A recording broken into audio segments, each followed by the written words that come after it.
নমস্কাৰ বন্ধুসকল, মোৰ এনে এটা নতুন ভিডিঅ'লৈ আপোনালোকক স্বাগতম জনাইছোঁ। আজিৰ এই ভিডিঅ'টোত মই আপোনালোকক আমাৰ বাইক বা গাড়ীসমূহত লাগি থকা ECU চিষ্টেমটো কি হয়, এই চিষ্টেমটোৱে কেনেধৰণে কাম কৰে, কি কাম কৰে তাৰ বিষয়ে এই ভিডিঅ'টোত মই আপোনালোকক ক'ম। তেন্তে বলক ভিডিঅ'টো আৰম্ভ কৰোঁ। বন্ধুসকল, ECUৰ সম্পূৰ্ণ অৰ্থটো হৈছে ইলেক্ট্ৰনিক কণ্ট্ৰল ইউনিট আৰু ইয়াক বহুতে ইঞ্জিন কণ্ট্ৰল ইউনিট বুলিও কয়। এই ECUটোৱে গাড়ীখনৰ ইঞ্জিনটোৱে কৰা প্ৰতিটো কামক নিয়ন্ত্ৰণ কৰি থাকে। আমাৰ গাড়ীবোৰত বহু ধৰণৰ সেন্সৰ্ছ আৰু এক্সুৱেটৰ লাগি থাকে। এই সেন্সৰবোৰৰ ভিতৰত TMAP sensor, throttle position sensor, coolant temperature sensor, exhaust gas oxygen sensor, crankshaft position sensor, camshaft position sensor, detonation sensor, engine temperature sensor, neutral switch, air pressure and temperature sensor, fuel pressure and temperature sensor, lambda sensor, engine RPM আৰু crank position sensor. এনেধৰণৰ sensor আমাৰ গাড়ীৰ ইঞ্জিনবোৰত লাগি থাকে আৰু এই গোটেই সেন্সৰবোৰে বেলেগে বেলেগে কাম কৰে।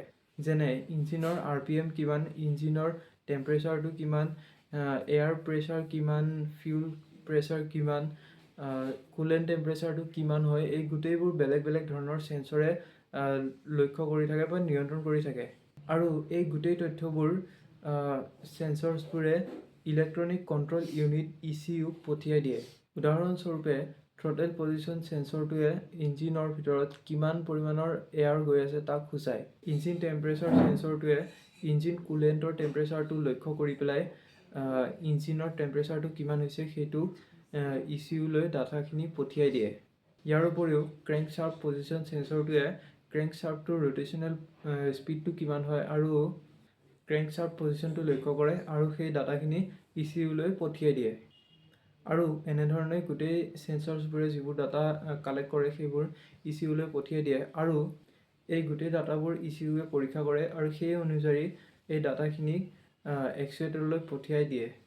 এতিয়া এই এক্সুৱেটৰ্ছনো কি হয়? বন্ধুসকল, idle air control valve, ignition coil, spark plug, fuel injector, gas solenoid valve, HT coil, multi functional valve, এই গোটেইবোৰ এক্সুৱেটৰ্ছ হয় আৰু এই এক্সুৱেটৰ্ছবোৰ আমাৰ গাড়ীত লাগি থাকে। এই এক্সুৱেটৰ্ছবোৰে ECUৰ পৰা যি ডাটা আহে সেই ডাটা অনুযায়ীহে কাম কৰে।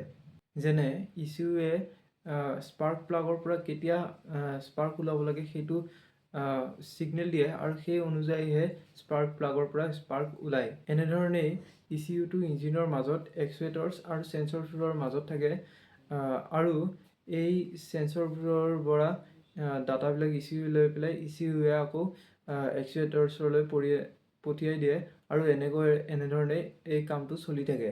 এই ECUটো EFI চিষ্টেমৰ এটা ইণ্টিগ্ৰেল পাৰ্ট হয় বা অবিচ্ছেদ্য অংশ হয়।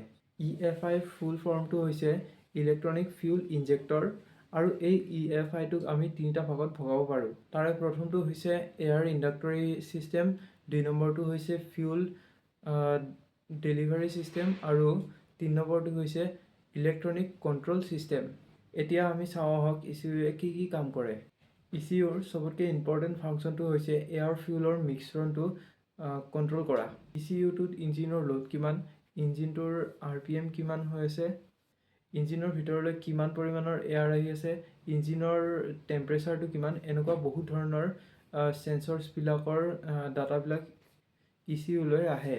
ECUৱে এই গোটেই ছিগনেলছবোৰ সংগ্ৰহ কৰে আৰু সেই অনুযায়ী ইঞ্জিনটোৰ ভিতৰত চিলিণ্ডাৰটোৰ ভিতৰত কিমান পৰিমাণৰ এয়াৰ আৰু ফিউলৰ মিশ্ৰণ যাব সেইটো নিৰ্ধাৰণ কৰে। তাৰ উপৰিও ECUটোৱে এইটোও লক্ষ্য কৰি থাকে যাতে ইঞ্জিনটোৰ চিলিণ্ডাৰৰ ভিতৰত কম পৰিমাণে এয়াৰ ফিউলৰ মিশ্ৰণটো নাযায় বা বেছি পৰিমাণে এয়াৰ ফিউলৰ মিশ্ৰণটো নাযায়। একদম সঠিক পৰিমাণৰ যিমানখিনিৰ প্ৰয়োজন হয় সিমানখিনিয়ে ইঞ্জিনৰ ভিতৰত এয়াৰ ফিউলৰ মিশ্ৰণটো যায় যাতে সেই এয়াৰ ফিউলৰ মিশ্ৰণটো ভালদৰে কম্বাশ্যন ভালদৰে জ্বলিব পাৰে চিলিণ্ডাৰটোৰ ভিতৰত। তাৰপিছত ECUৱে ইগনিশ্যন টাইমিংটোও কণ্ট্ৰল কৰি থাকে। ECUৱে কম্প্ৰেশ্যন ষ্ট্ৰ'কটোক মনিটৰ কৰি থাকে আৰু এইটো চাই থাকে যে কম্প্ৰেশ্যন ষ্ট্ৰ'কটোৱে ভালদৰে কাম কৰিছে নে নাই আৰু তাৰ অনুযায়ী ইগনিশ্যন টাইমিংটোক এডজাষ্ট কৰি থাকে।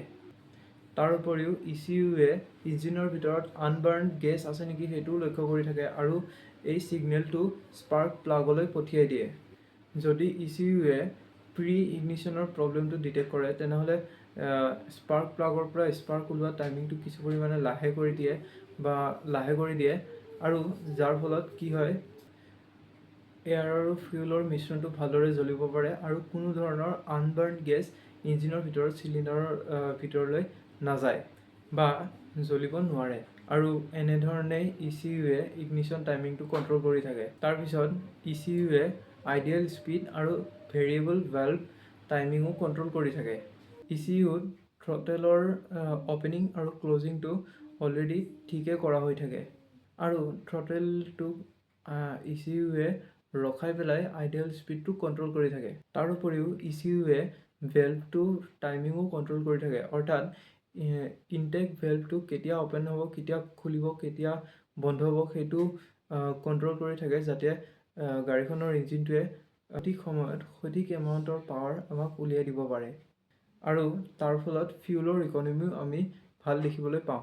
এনেদৰে ECUৱে আইডিয়েল স্পীড আৰু ভেৰিয়েবল ভাল্ভ টাইমিং কণ্ট্ৰল কৰি থাকে। এই ECUটোক আমি ৰিমেপ কৰি পেলাই গাড়ীখনৰ টৰ্ক আৰু ব্ৰেক হৰ্চ পাৱাৰ বঢ়াবও পাৰোঁ। এই ECUটোৰ কেইবাটামান সুবিধা হৈছে এক নম্বৰতে এই ECUটো থকাৰ ফলত গাড়ীখনৰ ফিউল ইকনমিটো বেছি ভাল দেখিবলৈ পোৱা যায়, গাড়ীখনৰ পাৰফৰ্মেঞ্চ ভাল হয়, গাড়ীখনৰ থ্ৰটেল ৰেছপন্স ভাল হয় আৰু ইয়াৰ কাৰণে গাড়ীখনৰ ইঞ্জিনৰ এফিচিয়েঞ্চি বাঢ়ি যায় আৰু ইয়াৰ এটা অতি ভাল এডভান্টেজ আছে যিটো হৈছে ইয়াক আমি কাষ্টমাইজ কৰিব পাৰোঁ, অৰ্থাৎ আমি আমাৰ ৰাইডিং ষ্টাইল অনুযায়ী ইয়াৰ ECUৰ আমি ৰিমেপ কৰিব পাৰোঁ বা ECUটোক আমি কাষ্টমাইজ কৰি ল'ব পাৰোঁ। বন্ধুসকল, এইটোৱে আছিল ইলেক্ট্ৰনিক কণ্ট্ৰল ইউনিট ECUৰ ওপৰত এটা ভিডিঅ'। আশা কৰোঁ আজিৰ ভিডিঅ'টোৰ জৰিয়তে আপোনালোকে ECUৰ কথা কিছু পৰিমাণে জানিব পাৰিছে। যদি ভিডিঅ'টো ভাল পাইছে তেনেহ'লে ভিডিঅ'টো লাইক, কমেণ্ট আৰু চেনেলটো ছাবস্ক্ৰাইব কৰিব নাপাহৰিব। আজিৰ বাবে ইমানেই, ধন্যবাদ।